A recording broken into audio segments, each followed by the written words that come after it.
And I'm curious if you've seen issues pop up or if you anticipate issues popping up of technology transition being impacted. We are constantly saying, from a government perspective, that we need to have the latest, the greatest, the best technologies. Right, And oftentimes, those aren't necessarily homegrown.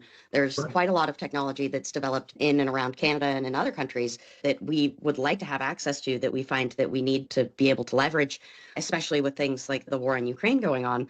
There's all sorts of examples of technologies that are more advantageous, that are faster to make, that are cheaper, that the US is just really hounding after and really wanting to get access to. And I'm curious, from your perspective, do you think that the trade wars and the tariffs are going to impact the ability of American warfighters to be able to acquire technologies from our neighbors? You've touched on a real hot button there, Chelsea. In regard to drone technology, Ukraine is Yes, now leading the world in drone technology yes, and yes, definitely. warfare. Indeed, I happen to be Ukrainian in background, so I follow this from day to day.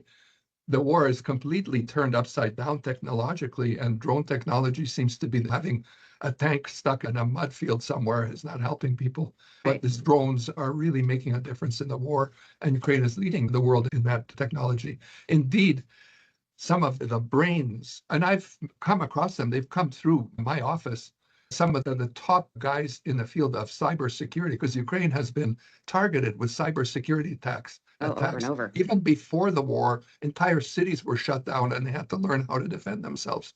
So I met some of the top cybersecurity people in the world just coming through on visits traveling to the US and into Canada to talk about what they know and what they could share with the United States and with Canada. That's a burgeoning field of great need. If you're isolating Canada, the United States, and it's going to be America first, I would imagine cybersecurity would be high up in your priorities, that you need the best of the best. And also, if you're a leader in military defense or even offense, equipment, arms, and so on, I would imagine you'd want to stay close to the people who are most tested now, probably in the world in this area. So those are two Right. fields that they would be wise to try and cultivate better relations with the leadership over there and help out and in turn benefit from that area. You've also touched on a really sensitive subject, which is the big universities in the United States, Harvard, Columbia, and several of the others, are very alarmed. And I just went to a University of Toronto lecture last night on this very subject. And one of the speakers, who, as a matter of fact, was from the United States, was talking about how is it that America is a leader in terms of innovation and technology. And the answer, because they have some of the leading universities in the world. And why are they leading? And there were several factors. One was at the end of World War II, they scooped up some of the greatest brains from Germany and brought them over. And that became the nucleus, many of them Jewish, by the way, Jewish professors and nuclear scientists and so on. That became the nucleus of a new university culture and like an intellectual base.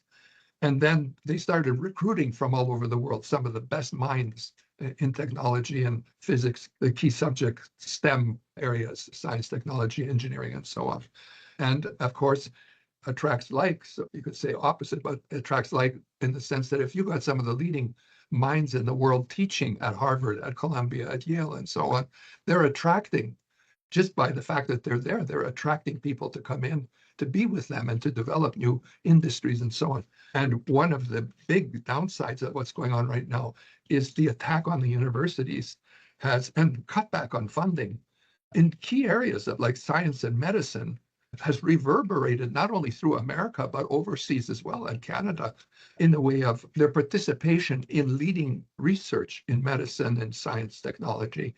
The United States, here's the problem.